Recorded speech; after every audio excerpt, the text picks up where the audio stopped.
오늘 하나님께서 우리들에게 주신 말씀 갈라디아서 4장 12절부터 20절까지 말씀인데요. 저와 여러분이 한 절씩 봉독하겠습니다. 저부터 읽도록 하겠습니다. 형제들이여, 내가 여러분과 같이 됐으니 여러분도 나와 같이 되기를 바랍니다. 여러분은 내게 아무런 해도 끼치지 않았습니다. 여러분이 알다시피 내가 처음에 여러분에게 복음을 전하게 된 것은 육체의 연약함 때문이었습니다. 그리고 내 육체의 연약함이 여러분에게 시험거리가 될 만한 것이었는데도 여러분은 비웃거나 멸시하지 않았고 도리어 나를 하나님의 천사처럼 그리스도 예수처럼 환영해 주었습니다. 그런데 여러분의 복이 어디에 있습니까? 나는 여러분에게 증언합니다. 여러분은 만약 할 수만 있었더라면 여러분의 눈이라도 빼서 내게 주었을 것입니다. 내가 여러분에게 진실을 말해서 여러분의 원수가 됐습니까? 그들이 여러분에게 열심을 내는 것은 좋은 뜻으로 하는 게 아니라 여러분을 이간하고자 함입니다. 이는 오직 여러분으로 하여금 그들을 열심히 따르게 하려고 하는 것입니다. 그러나 그들이 좋은 일로 여러분에게 열심을 내는 것은 내가 여러분과 함께 있을 때뿐 아니라 언제라도 좋습니다. 내 자녀들이여, 여러분 안에 그리스도의 형상이 이루어지기까지 나는 다시 여러분을 해산하는 고통을 겪습니다. 우리 다 함께 읽겠습니다. 시작. 내가 지금 여러분과 함께 있어서 내 음성을 바꾸었으면 좋겠습니다. 이는 여러분에 대해 당혹감을 느끼고 있기 때문입니다. 아멘. 잠시 기도하겠습니다. 사랑의 주님, 오늘 갈라디아서 말씀을 우리에게 주셨사오니 주께서 우리들의 귀를 여사 주님께서 원하시는 메시지를 들을 수 있도록 허락하여 주시고 그 메시지를 갖고 세상에 나아가 말씀대로 살아갈 수 있도록 우리에게 은혜를 베풀어 주옵소서. 부족한 설교자 입술을 주님께서 붙드사 주님께서 원하시는 메시지만 전하게 하시고 사랑하는 우리 청년들의 마음밭을 옥토밭으로 만들어 주셔서 그 메시지가 30배, 60배, 100배 열매를 맺을 수 있도록 주께서 은혜를 베푸소서. 살아계신 우리 주 예수 그리스도의 이름으로 간절히 기도 올려드립니다. 아멘. 제가 형제가 없습니다. 네. 어머님께서 아들 하나 놓고 더 이상 낳지를 못하셨는데요. 그래서 제가 형제들이 많은 친구들 또는 형들 누나들 만나면 꼭 묻는 게 하나 있습니다. 형, 누나 어릴 때 어떻게 싸웠어? 네. 그 얘기를 자주 물어봅니다. 그럼 별의별 이야기도 참 많아요. 특별히 형제들만 있는 가족들 싸울 때는요, 보통이 아니더라고요. 막 빗자루 들고 그 어린 형제들이 막 치고받고 싸우고 그리고 다시 화해하고 그런 얘기를 들으면 참 즐겁습니다. 왜냐하면 저는 사실 그런 경험을 못 해봤는데 그 즐거웠던 이유는 그 형제들이 싸우지만 툭닥거리지만 다시 기분 좋게 화해하고 즐겁게 사는 모습을 보니까 제가 참 기분이 좋던 경험 많이 있었습니다. 자, 진정한 가족이라면 이렇게 싸우고도 다시 화해를 합니다. 언제 그냥 그랬다는 듯이 다시 한번 사랑으로 보듬어 안고 서로를 이해해 주죠. 여러분, 이것이 진짜 가족입니다. 자, 그런데 오늘 본문 12절을 보시면요, 바울이 복음을 버리고 거짓 교사들에게 유혹에 빠져가지고 이제 율법주의로 돌아가려는 갈라디아 성도들에게 오늘의 본문 서두에서 뭐라고 얘기했냐면 갑자기 형제들 이렇게 이야기합니다. 형제들이요. 네. 이게 왜냐하면 갑자기 분위기가 바뀌었어요. 본문 내용을 보다 보면 바울 사도가 이 말을 하기 전에 갈라디아 성도들을 무섭게 책망했거든요. 자막 보시면 어떻게 책망했는지 우리가 한번 기억해 볼 수 있을 것입니다. 다시 무력하고 초보적인 것들로 돌아가 종노릇 하려는 것입니까? 날과 달과 절기 잘도 지킵니다. 내가 여러분을 위해 수고한 것이 헛되가 두렵습니다. 네, 형제들이여 말하기 전에 이 사도 바울이 갈라디아 성도들을 꽤나 심하게 지적했던 말들이었습니다. 사실 바울 입장에서 보면요, 복음도 버리고 그리고 거짓 교사들에게 현혹되어 이 아비와 같은 바울 사도 자신을 멀리하는 그들이 갈라디아 성도들이 너무 괘씸했을 것 같습니다. 자, 그렇지만 바울은 어떻게 했나요? 네, 포기하지 않습니다. 포기하지 않고요, 끝까지 이 갈라디아 성도들을 바로 자신의 영적 가족이라고 여기고 그들에게 형제들이여라고 이렇게 말을 합니다. 형제들이여라고 말했던 그 사도 바울의 마음, 사실 그 마음은 갈기갈기 찢겨져서 너무 너덜너덜해졌을 거예요. 참 힘들고 어렵고 형제들이라 말하고 싶지 않았을 법했지만 포기하지 않는 사랑을 했죠. 어찌 보면 저는 그가 아픈 사랑을 품었기 때문에 이것이 가능했다라고 믿습니다. 우리가 이런 아픈 사랑을 하고 싶지 않은데 하나님께서 우리들에게 아픈 사랑을 하라고 말씀하실 때가 있어요. 마치 바울 사도가 이 갈라디아 성도들 너무 힘들고 어렵지만 품었던 것처럼 어릴 때부터 훈육이란 이름으로 자신을 너무 혹독하게 때리고 아프게 했던 아버지를 다시 사랑하라라고 주님께서 말씀하실 때도 있고, 또 나를 버리고 떠나버린 그 어머니를 찾아가 다시 한번 사랑한다, 존경한다라는 말을 하라고 할 때도 있고, 정말로 비인간적으로 너무나도 매섭게도 혹독하게 지책하는 그런 직장의 상사를 너가 품어야 된다라고 우리가 하나님께서 말씀하실 때가 있습니다. 자, 그럴 때 하나님 정말 너무하세요. 우리 입술에 이런 말이 나오죠. 하나님, 제가 왜 그 아픈 사랑을 해야 합니까? 라는 물음을 우리가 가질 때가 있죠. 그런데 우리 모두는 압니다. 예수님은 그런 말씀을 하실 자격이 있으십니다. 우리에게 아픈 사랑을 너가 해야 된다라고 당당하게 주님께서 말씀하실 때가 있어요. 괴롭죠. 그런데 주님은 그 말씀을 할 자격이 있으신 분이세요. 그래서 우리들에게 당당하게 그 사랑을 하라고 얘기하죠. 제가 아는 어느 한 목회자님의 사모님을 알고 있는데요. 사모님께서 과거에 청소년기에 아버지께서 외도를 해서 자신과 이제 어머니 버리고 떠나버린 이야기를 저에게 해주었습니다.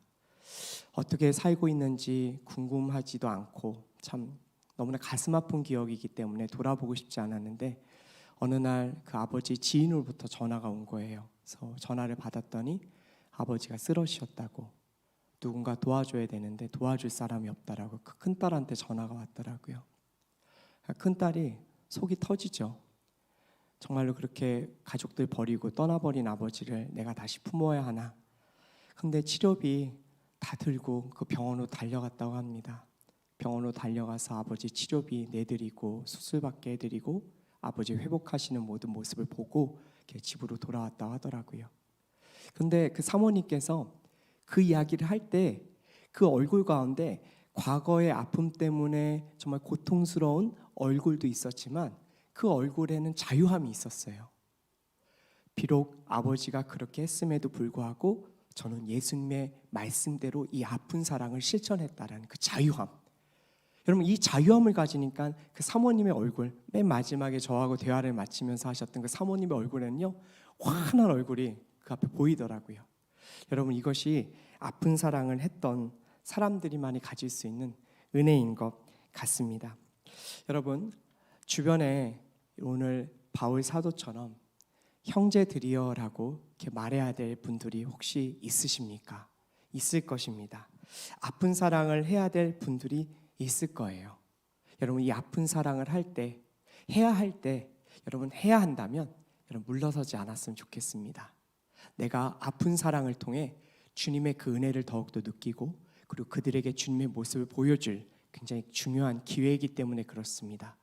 아픈 사랑을 해야 하지만 전능하신 여호와 하나님께서 여러분들을 도와주셔서 그 사랑을 해낼 수 있는 능력이 있기를 축복합니다. 갈라디아서 4장 12절 말씀 볼게요.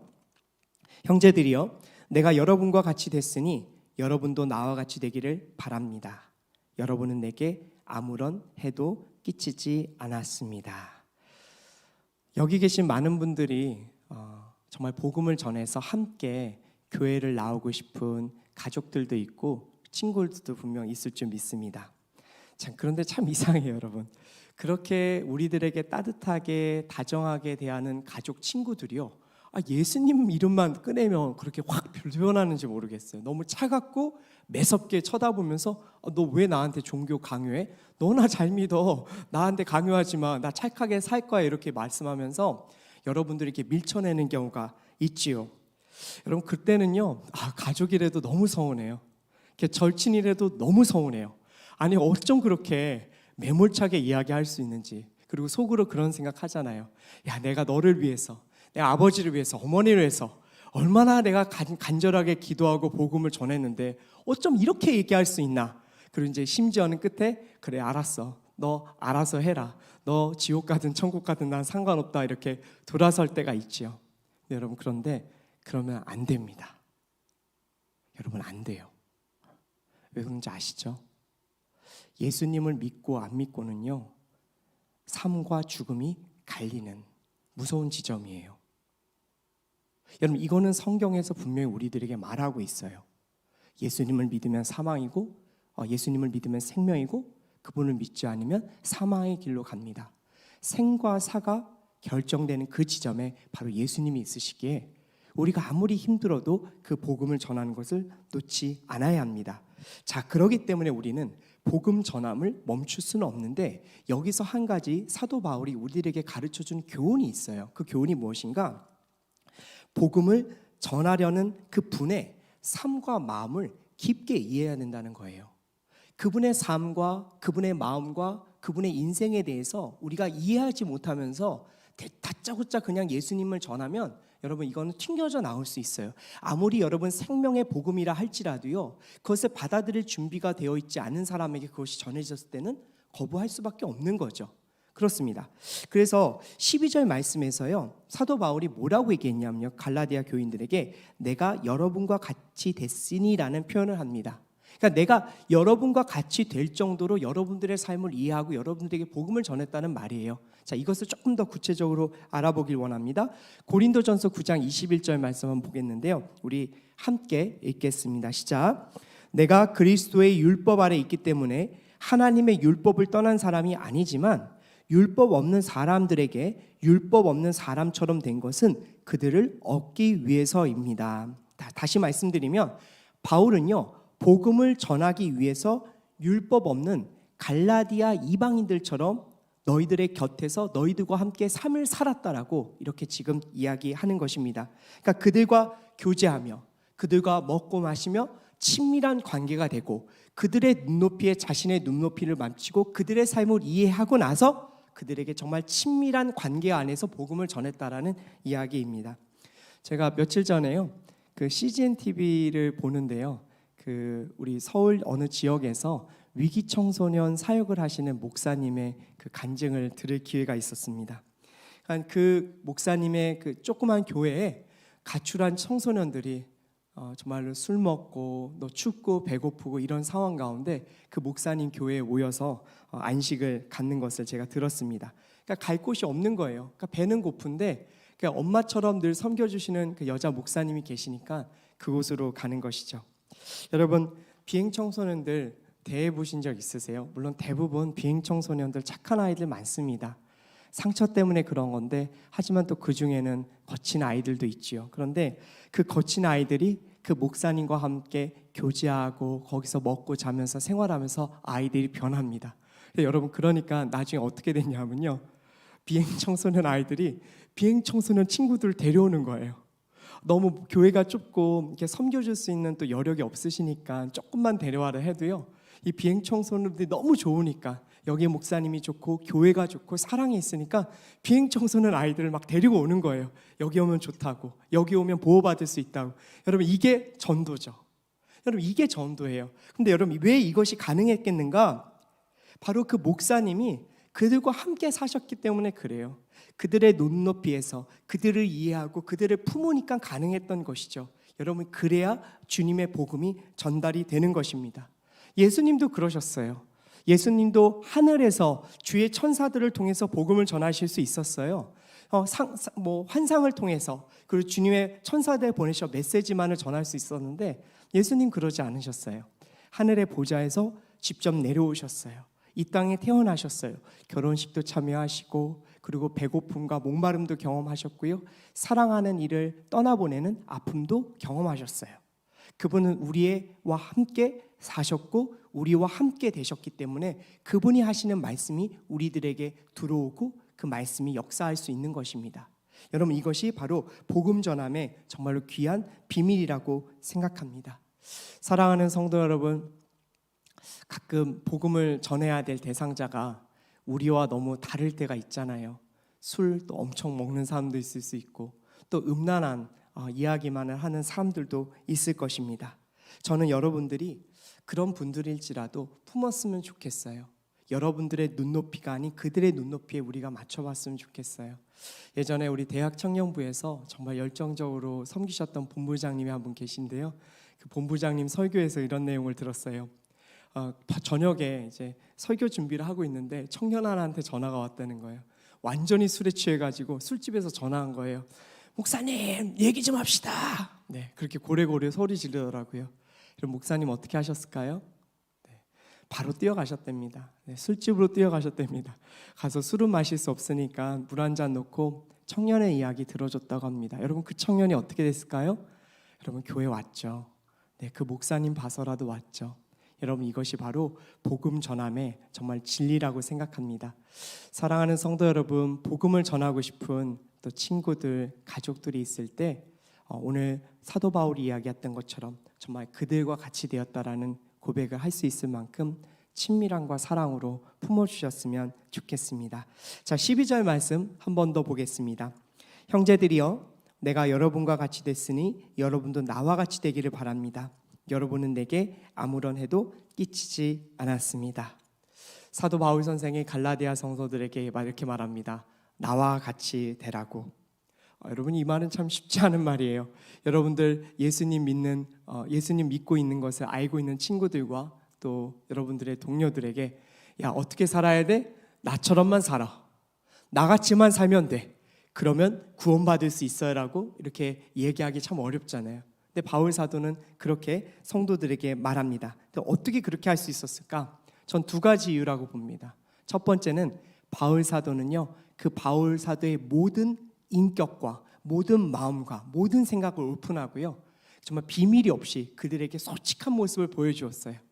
교육자라고 해서 정말 좋은 모습, 그리고 정말 기쁜 모습, 아름다운 모습만 보여준 게 아니라 그들과 함께 살면서 바울 사도도 뭐 정말로 혼낼 때는 혼내고 질책할 땐 질책하고 짜증낼 땐 짜증내도 했지만 그런 모든 가운데서 그가 그런 모든 것을 솔직하게 오픈했기 때문에 갈라디아 성도들은 그 진실된 모습을 본 거예요. 사랑하는 성도 여러분, 예수님을 믿고 살아가는 여러분들의 인생의 주변에서 최소한 여러분들을 볼 때 이렇게 칭찬했으면 좋겠어요. 저기 누구누구는 참 솔직하다. 거짓이 없다. 자신의 숨기는 게 없다. 여러분 대화를 나눠보면요, 제가 이제 특별히 순모임 하다 보면 예전에 그런 청년이 봤었어요. 외국에서 살던 청년인데요, 자기 얘기를 안 해요. 그거 여러분 순장을 미치게 하는 일이에요. 자기 얘기를 안 해요. 다른 얘기는 열심히 듣는데 자기 얘기를 안 해요. 자기를 노출시키고 싶지 않다라는 거죠. 여러분 그러면 결단코 예수님의 사랑 전할 수 없어요. 여러분 그런 인생은 갇혀있는 인생이죠. 어떤 상처가 있을지 모르겠지만 자신의 삶을 오픈 안 해요. 여러분 그거 참 무서운 모습입니다. 그리고 이 바울이요, 이렇게 자신처럼 살라라고 얘기했던 얘기할 수 있었던 두 번째 이유는 무엇인가? 복음의 말씀으로 일관된 삶을 살았기 때문에 그래요. 사도 바울이 갈라디아 지역에 들어가서 그들에게 복음을 전하는 그 짧은 시간 가운데 여러분 분명 힘들었을 거예요. 여러분 우상 숭배가 지천에 널렸어요. 정말로 이렇게 음란하고 더러운 문화들이 넘쳐 흘렀어요. 그것 가운데서 바울 사도가 신앙을 지키고 그들에게 온전한 말씀을 전하는 거 쉬운 일은 아니었겠죠.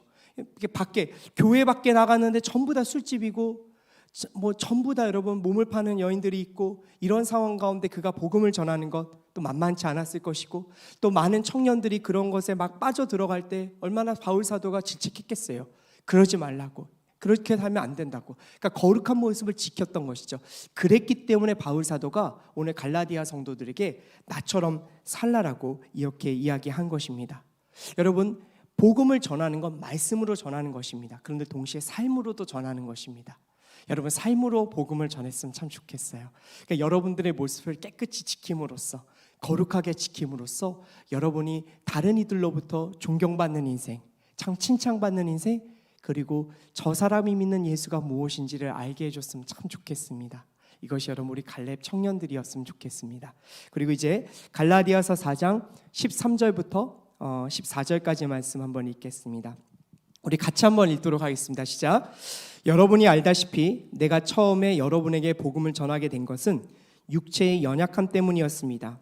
그리고 내 육체의 연약함이 여러분에게 시험거리가 될 만한 것이었는데도 여러분은 비웃거나 멸시하지 않았고 도리어 나를 하나님의 천사처럼 그리스도 예수처럼 환영해 주었습니다. 아멘. 가끔 뉴스 기사를 보다 보면 이렇게 지역 주민들 중에서 이렇게 장애인 시설이라든가 좀 어려운 환경에 사는 분들이 이렇게 거주할 수 있는 곳이 조성된다라고 한때, 그러니까 자기 마을 주변에 조성된다고 하면 막 들고 일어날 때가 있잖아요. 우리 주변에 오지 말아라. 너희들 때문에 집값 떨어진다. 이런 얘기 때문에 이렇게 기사화되는 일들이 있습니다.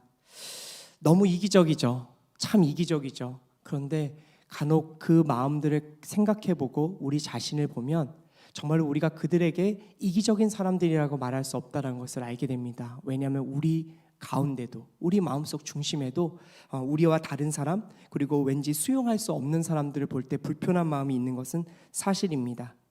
하지만 예수 그리스도를 만난 사람은 여러분 그런 사람들을 품습니다.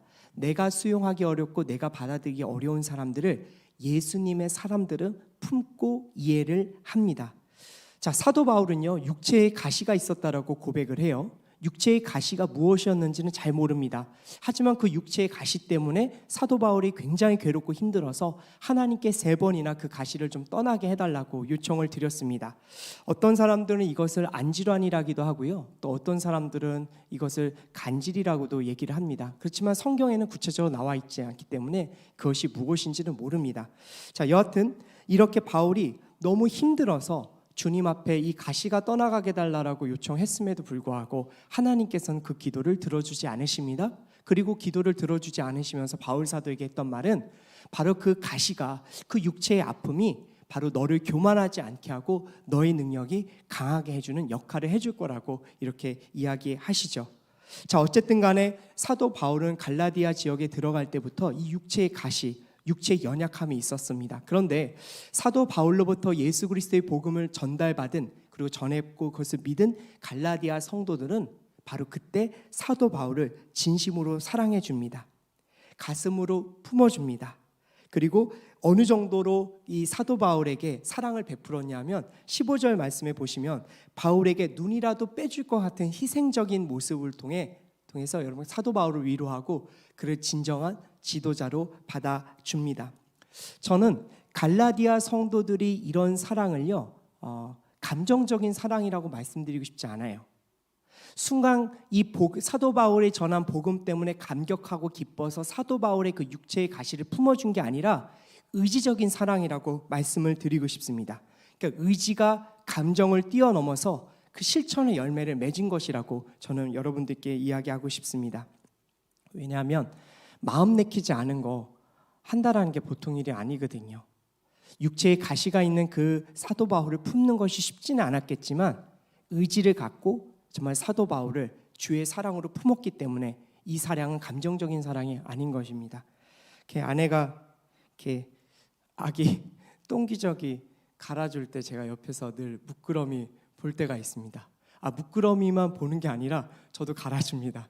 그런데요, 그 아이가 요즘 잘 먹고 잘 싸요. 그래서 집에 들어가면 아내가 하는 말이 있어요. 오늘은 하늘군이 3똥하셨습니다. 4똥하셨습니다. 그렇습니다. 그런 얘기를 할 때가 있어요.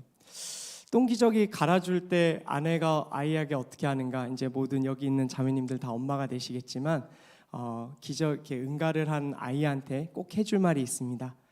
잘 쌌네, 잘했어, 웃으면서요. 그래서 제가 가끔 아내 아기의 응가 냄새 때문에 얼굴 찌푸리면 저라 뭐라 합니다. 절대 그런 모습 보이지 말라고. 여러분 그 아이 엄마가 그렇게 웃어주잖아요. 그 아기가 참 재밌어요. 그러니까 지가 싸놓고 찝찝한데 엄마 얼굴, 환한 얼굴 보면 같이 웃어요. 기분 좋은 거예요. 그리고 기저귀를 갈아줍니다. 여러분 기저귀 갈아줄 때 물티슈로 닦아줄 수도 있겠죠, 밖에서는. 근데 집에서는 꼭 물로 씻겨줘야 됩니다. 나중에 피부 이렇게 발진이 일어날 수 있거든요. 그런데 그 뒷모습을 보면요, 아내가 힘들까 즐거울까? 네, 저는 힘들 거라고 생각해요. 여러분 누가 즐겁겠어요? 하루에 3번 4번 그렇게 닦아야 되는데. 그런데 아내는 그것을 실천해요. 이유는 무엇인가? 감정적인 사랑이 아니라 의지를 갖고 힘들지만 그 사랑을 해내는 것입니다. 예수님 한번 보십시오. 성경에서 여러분 예수님 주변에 구름대 같은 사람도 있었어요. 여러분 예수님의 추종자들도 있었고 귀부인들도 있었고 지도자들도 있었겠지만, 아니 그런 사람들보다 훨씬 많았던 것은 병자들이었어요. 중풍병자 걸렸던 사람들, 혈루병 걸린 사람들, 피부 질환자들, 귀신 들린 사람들, 완전히 여러분 예수님만 지나가시면 정말 무슨 시장바닥처럼 혼란스럽고 힘들었을 거예요. 근데 여러분 당대 무슨 샤워 시설이 있었겠어요? 질병 걸린 자들, 혈루병 걸린 자들, 귀신 들린 자들 몸에서 얼마나 냄새가 났겠어요. 그런데 예수님 단 한 번도 그들 물리치지 않으시고 그들을 치유하시고 그들을 끝까지 챙겨 주셨습니다. 지치고 힘들었겠지만 물러서지 않고요, 끝까지 그 안에 주님께서 사랑을 실천해 주셨습니다. 힘든 사랑이죠. 힘든 사랑인데 주님은 해내셨습니다. 저는 여러분 오늘 이 주님의 힘들지만 진짜 사랑을 한번 해보시기를 결단하셨으면 좋겠습니다. 때때로 힘든 사랑을 할 수도 있어야 합니다. 그때 여러분 우리의 사랑이 커집니다. 즐거운 사랑만 하면 너무 좋겠는데요, 그렇게 인생에서 즐거운 사랑만 하는 시간은 또 많지 않은 것 같습니다. 저는 여러분들이 오늘 사도 바울 선생을 품어주었던 갈라디아 성도들처럼 한번 그런 힘든 사랑을 결단해 볼 때 주께서 여러분들을 더욱더 은혜의 자리로 데려가실 줄 믿습니다. 이제 갈라디아서 4장 15절에서 16절까지 한번 말씀 읽도록 하겠습니다. 그런데 여러분의 복이 어디 있습니까? 나는 여러분에게 증언합니다. 여러분은 만약 할 수만 있었더라면 여러분의 눈이라도 빼서 내게 주었을 것입니다. 내가 여러분에게 진실을 말해서 여러분의 원수가 됐습니까? 제가 몇 달 전에 그 주례를 했던 신혼 부부에게 주례사에서 이런 얘기를 했어요. 복을 지켜야 한다. 하나님께서 주신 복을 지켜낼 수 있어야 된다. 그러니까 여러분 우리가 복을 받을 생각만 하잖아요. 하나님 앞 기도할 때 이런 복도 주세요, 저런 복도 주세요. 그런데 그때 그 부부에게는 저도 설교 이렇게 주례 준비하면서 뜻밖의 저도 이런 말씀을 하게 된 거예요. 원래는 결혼하는 부부들에게 다 복을 빌어주고 하나님께서 복 주시길 바란다고 말하는데 그 부부에게는 뭐라고 얘기했냐면 복을 지키라. 그 복을 지킬 수 있어야 행복을 지켜낼 수 있다라고 지금 이렇게 여러분 권면했습니다. 사랑하는 여러분, 복 받는 것도 중요한데요, 하나님께서 주신 그 복을 지켜야 합니다. 그런데 오늘 갈라디아 성도들에게 사도 바울이 뭐라고 얘기했는가? 여러분의 복은 어디 있습니까? 갈라디아 성도들이요, 너희들이 나에게 복음을 듣고 나서 주님을 믿었을 때 그 기쁨의 교제를 다 어디다 버렸는가? 왜 그 복을 잊어버렸는가? 지금 사도 바울이 질책하고 있는 것입니다. 복음을 잃어버리고 거짓 교사들을 정말 쫓아버리는 그 갈라디아 성도들, 한때는 바울에게 눈이라도 빼주겠다고 고백했던 사람들인데 너무나도 차갑게 돌변해 버렸습니다. 그리고 16절 말씀처럼 바울이 거짓 교사들의 본 모습을 고발하고 복음으로 돌아오라고 하자 여러분 그들은 바울과 원수가 되어버렸습니다. 참 가슴 아픈 일이 벌어졌죠. 마치 이단 교주의 그 잘못을 들춰낼 때 이단 교주를 따르는 많은 사람들이 정말 그 잘못을 정말 들춰낸 사람을 정말 공격하고 정말 너가 왜 그런 말을 하느냐라고 비난하는 것처럼 이 갈라디아 성도들이 변해버렸습니다. 성도 여러분, 갈라디아 성도들과 같은 실수를 하지 않았으면 좋겠어요. 주님께서 여러분들에게 임을 복을 주셨어요. 여러분들에게서 복을 달라라고 하셨던 그 복들에 대해서 하나님께서 이미 주셨을 줄 믿습니다. 그 복이 있기 때문에 여러분들이 여기 자리에 있는 것이죠. 그렇다면 여러분, 하나님께서 주신 복을 잃어버리지 않고 최대한 지켜보려고 노력하는 모습도 여러분들의 신앙의 자세일 것입니다. 저는 그래서 두 가지를 권면하고 싶어요. 어떻게 하면 하나님께서 여러분들에게 주신 복을 놓치지 않을 것인가? 첫 번째 하나는 무엇인가? 다윗을 본받길 원합니다. 선지자 나단이 찾아와서 다윗에게 정말로 그가 저질렀던 밧세바의 불륜과 그리고 우리아를 살해한 사건에 대해서 정말 그 수많은 정말 그 신하들 앞에서 정말 폭로했잖아요. 그 순간 다윗이 했던 것은 그것을 부인하는 것이 아니라 하나님께 무릎을 꿇고 잘못을 구했습니다. 성도 여러분들에게 정말로 정말 이렇게 가슴 아프지만 여러분들에게 충고하는 분들의 정말 그 목소리를 듣기를 원합니다. 여러분들의 아내와 남편의 말을 듣기를 원합니다.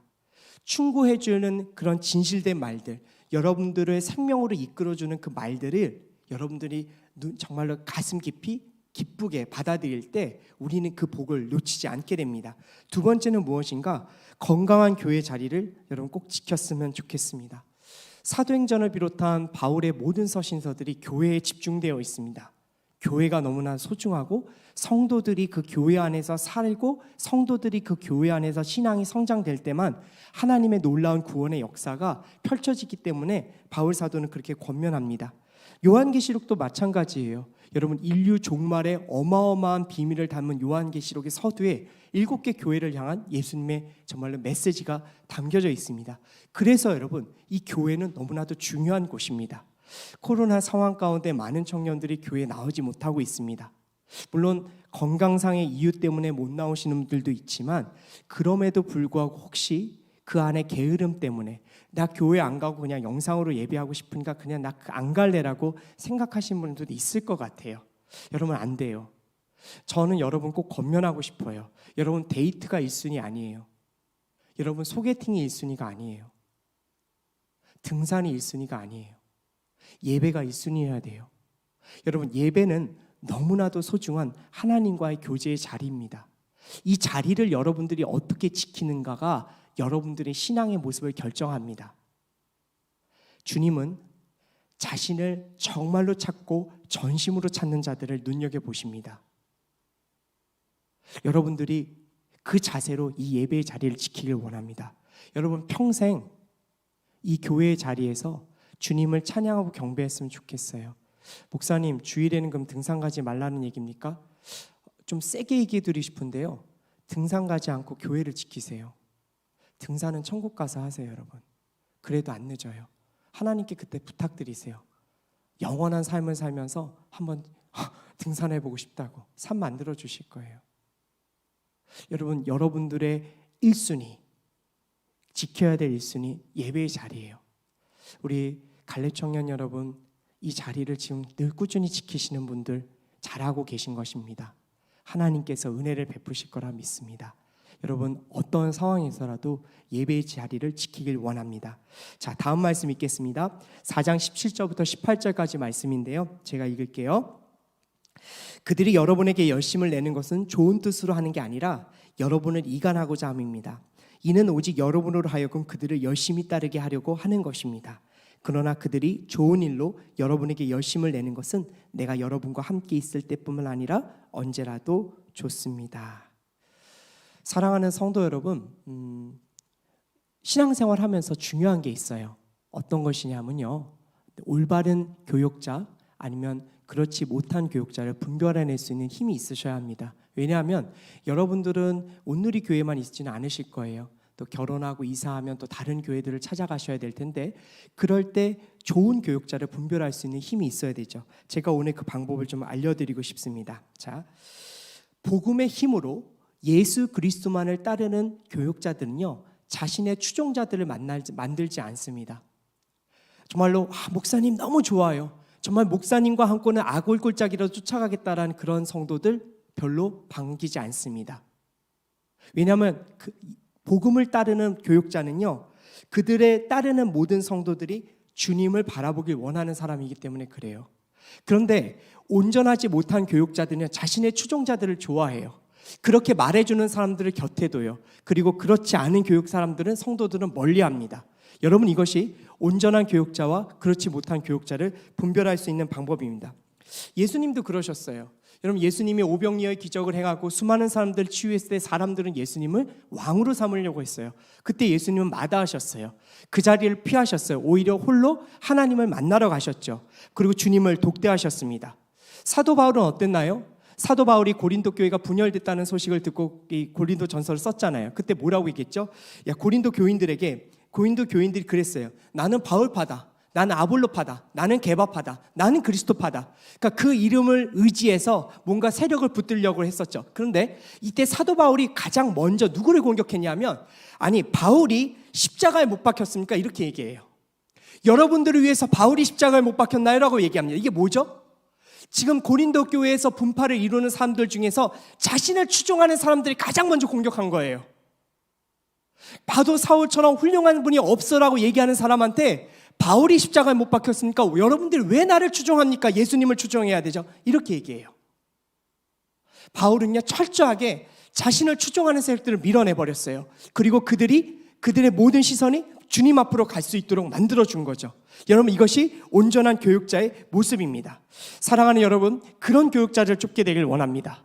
여러분들의 정말로 여러분들이 정말 잘해주고 여러분들이 정말 칭송해 줄 때 그것을 즐거이 받는 교육자가 있을 수 있어요. 그런데 그 교육자들이 여러분들이 다가오는 그 친밀함과 칭찬과 여러분들의 그런 어떤 뭐라 그럴까 좀 다가옴을 이용하려는 교육자들이 있을 때 여러분, 그런 교육자들과 함께하지 마십시오.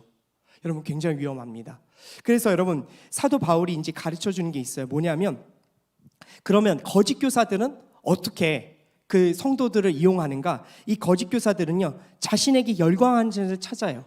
그리고 자신에게 열광하고 영혼과 재산을 바치길 원해요. 그게 여러분 거짓 교사들입니다. 그래서 거짓 교사들이 어떤 것을 취하냐면 이간질이에요. 누구와 이간질 시키는가? 성도와 주님과의 이간질을 시키는 거죠.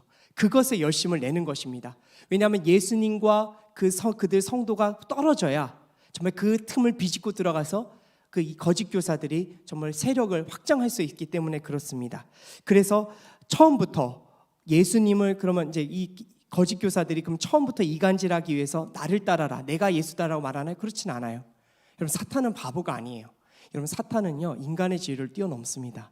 여러분, 사탄은요 우리가 주 안에서 두려워할 존재는 아니지만 경계해야 될 대상입니다. 그래서 사탄은요 교묘해요. 처음에는 자신을 주님의 종으로 소개하죠. 점점점 그것을 믿게 하죠. 근데 나중에는 여러분, 자신이 주인이고 자신이 예수라고 하면서 그 영혼을 집어삼킵니다. 그래서 거짓 교사들은 이렇게 그 부분에 대해서 열심을 냅니다. 사랑하는 성도 여러분, 주는 그리스도시요 살아계신 하나님의 아들이심을 고백하는 교육자들, 성직자들을 찾아서 여러분들이 신앙생활 하길 원합니다. 가장 첫 번째는 여러분, 분명한 교단, 그러니까 분명한 교단에서 정말 사역하는 목사님을 쫓기를 원합니다. 전 그거 권면해드리고 싶어요. 이렇게 교회를 뭔가 분별하기 너무나 어려울 때. 그리고 여러분, 예수님을 말하는 사람, 그리고 여러분들 예수님 곁으로 데려가는 교육자인 것을 언제나 분별하십시오. 그럴 때 여러분들의 신앙생활이 건강해질 것입니다. 이제 마지막으로 한번 말씀 읽도록 하겠습니다. 갈라디아서 오늘 본문 19절과 20절 말씀인데요. 우리 함께 읽겠습니다. 시작. 네, 자녀들이여, 여러분 안에 그리스도의 형상이 이루어지기까지 나는 다시 여러분을 해산하는 고통을 겪습니다. 내가 지금 여러분과 함께 있어서 내 음성을 바꾸었으면 좋겠습니다. 이런 여러분에 대해 당혹감을 느끼고 있기 때문입니다. 아멘.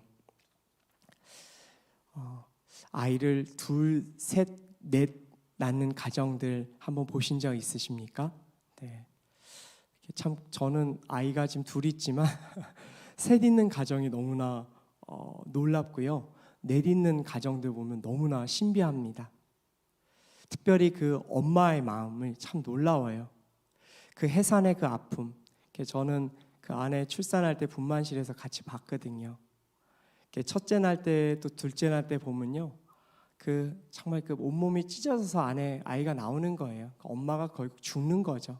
그 죽는 고통 가운데, 그 해산의 고통 가운데 아이가 태어나는 것이죠. 그런데 그런 해산의 고통이 있지만 또 얼마 안 있으면 아이 웃는 모습, 또 아이의 정말로 그 애교 때문에 아이를 더 낳고 싶다라는 생각을 가질 때가 있습니다. 여러분, 하나님께서는 그 해상의 고통을 잊게 하시고 생명의 기쁨을 보게 하시기 때문에 그렇죠.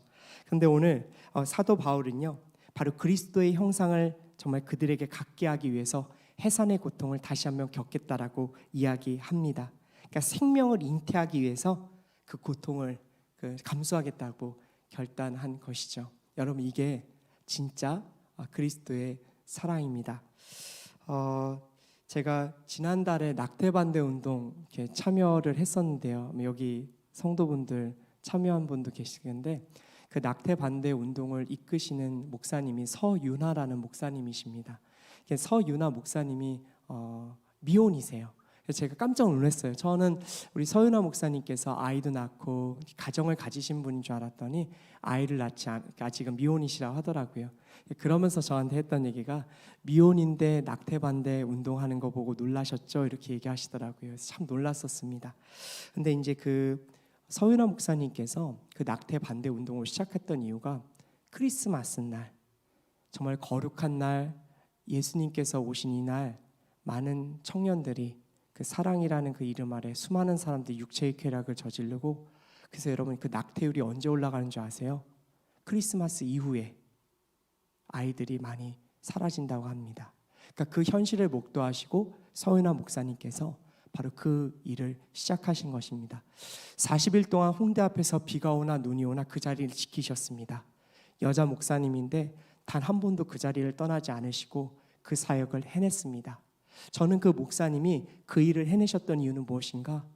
사라져가는, 정말 아무 말도 못하고 고통 가운데 사라져가는 그 아이들을 품고 그 해산의 고통을 겪기에 바로 그 사랑을 품고 그 일을 진행하고 계셨다라고 저는 생각합니다. 사랑하는 여러분, 누군가를 품는 것, 그건 여러분 참으로 고통스러운 일입니다. 특별히 순장님들이 그 경험들을 많이 하시죠. 또 사역팀장님도 그 일을 많이 하시죠. 누군가를 품는 것은 여러분 고단한 일이고 아픈 일입니다. 하지만 우리가 그 아픈 것을 결정할 때, 그 해상의 고통을 결정할 때 우리는 그 일을 감당해냅니다. 우리 갈렙 공동체 여러분, 한번 주변 한번 이렇게 쭉 한번 돌아보시겠어요? 네. 이 기쁨홀 좌석이 한 900석 됩니다. 한 850석, 뒷자리 뜨면 900석 정도 되는데요. 많이 지체분들이 없으시죠? 네. 우리 갈렙 공동체가 한 2년 전에 2019년 코로나가 터지고 2020년서부터 이 자리 있어. 2021년가 이전, 네, 2020년이죠. 네, 2020년, 2021년, 2022년으로 지금 가고 있습니다. 어려웠어요. 네. 예배 시간도 바뀌고 장소도 바뀌고 또 코로나 때문에 못 나오신 분도 많았고, 근데 하나님께서 우리 갈렙 공동체 이렇게 지켜주셨어요. 근데 이제 새로운 이제 임기 교체 시간이 와서 제가 어제 이렇게 여러분들의 한 86명 되는 재정 명단을 한 1시간 동안 지켜보고 있었습니다. 1시간 동안 여러분들의 이름 한 명 한 명 보면서 이렇게 지켜보고 있었는데, 대부분이 갈렙 공동체 위해서 너무 헌신하고 애써주신 분이에요. 그래서 우리 MC단과 함께 우리 순장님, 사역팀장님도 콜링을 해야 되는데 전화하는 게 너무 미안한 거예요. 한 번 더 섬겨주실 수 있으세요? 라는 말을 하기에 정말 어렵더라고요. 근데 여러분, 한번 오늘 메시지 가운데 이 해산의 고통을 한번 품어보시는 결단 어떠십니까? 저희 갈렙 공동체가 이제 만약에 코로나 상황이 풀리면 다시 중대부로 돌아갈 예정입니다. 네, 또 돌아가야 하고요. 네, 그 자리가 우리 예배 자리인데 그 자리에 돌아가기 전까지 이 공동체를 또 지켜야 하는 것이 또 저의 몫이고 여러분들의 몫이기에 그 해산의 고통을 한번 품어봤으면 좋겠다라고 권면하고 싶습니다. 그래서 혹시 다음 주 중에 제 전화 걸려오면 피하지 마시고 여러분 돌려듣지 마시고요. 네, 한번 주 안에서 그 해산의 고통에 직면해 보셨으면 좋겠습니다. 주께서 그때 생명의 기쁨을 허락하실 것입니다. 우리 메시지 갖고 기도하겠습니다.